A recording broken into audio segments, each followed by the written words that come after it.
Ciao a tutti. Per un genitore infantile a livello psicologico come il narcisista, i figli non sono altro che proiezioni del proprio io, ovvero trofei e oggetti, che devono in qualche modo, implicitamente o esplicitamente, appagare o ricompensare dello sforzo fatto o di desideri di realizzazione che loro non hanno avuto la forza di conseguire o per i quali hanno miseramente fallito.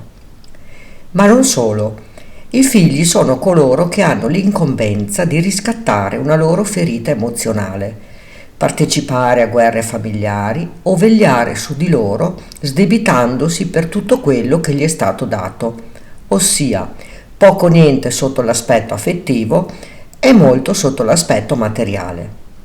Ma non finisce qui, poiché tra genitore narcisista e figli scattano meccanismi alquanto deleteri, come consigli mai richiesti, offese, musi se non si fa come desiderano loro, vittimismo manipolatorio, ricatti di abbandono, un continuo controllo attivo o passivo-aggressivo e ovviamente non vengono a mancare i sensi di colpa.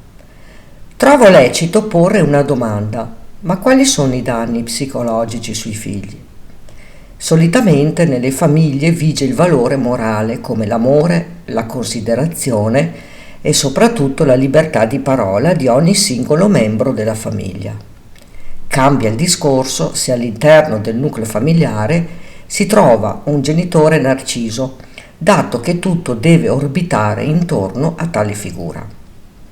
In questo caso i figli avranno ripercussioni non da poco, che potrebbero essere a livello fisico o emotivo.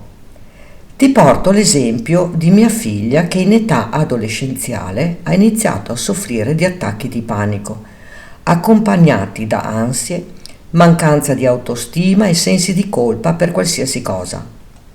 Sempre riportandoti il mio caso, il padre di mia figlia ha sempre cercato di svalutarmi e di sminuirmi, continuando a fare la vittima, e questo accadeva non solo dinanzi a me, ma anche quando rimaneva solo con la figlia.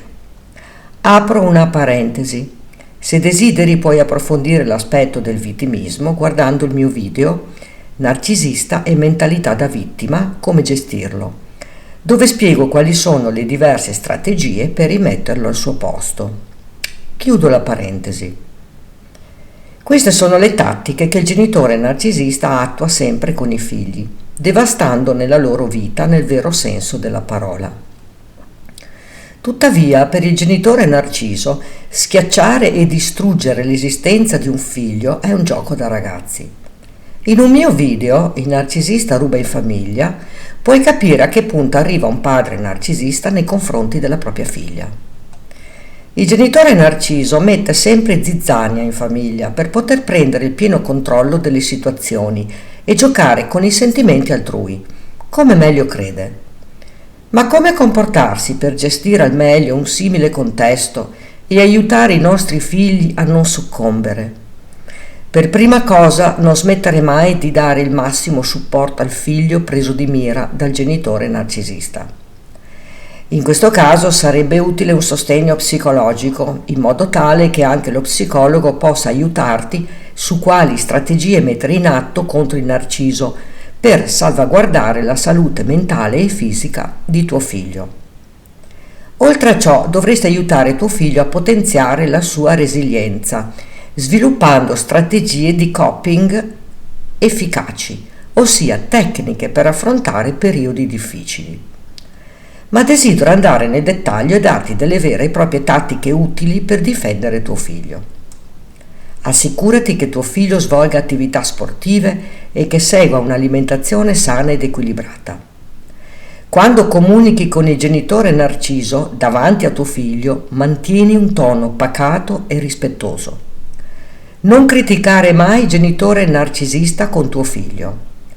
Fai valere quelli che possono essere i desideri e le necessità di tuo figlio. Metti dei paletti al genitore narciso. Fai presente al genitore narcisista che se dice o fa cose che vanno a discapito del figlio, ci saranno serie conseguenze, come ad esempio coinvolgere i servizi sociali, le forze dell'ordine o un avvocato in grado di tutelare la sicurezza dei figli. Non permettere mai che il genitore narciso possa esercitare pressioni sui figli o peggio ancora che li faccia sentire in colpa. Aiuta tuo figlio a consolidare la sua autostima. Non smettere mai di supportare e dimostrare affetto a tuo figlio. Fai spesso i complimenti a tuo figlio per come si comporta e per ciò che riesce a realizzare nella vita. Ti dirò che io ho fatto tutto quello che ti ho esposto e ha funzionato. Certo non è facile, ma ricordati che il narcisista non è altro che un individuo con la coda di paglia, anche se dimostra l'esatto opposto. Ricordati che tu sei il genitore empatico e hai un grande potere, quello di smuovere una montagna, e questa tua splendida qualità ti darà il modo di crescere in maniera equilibrata tuo figlio.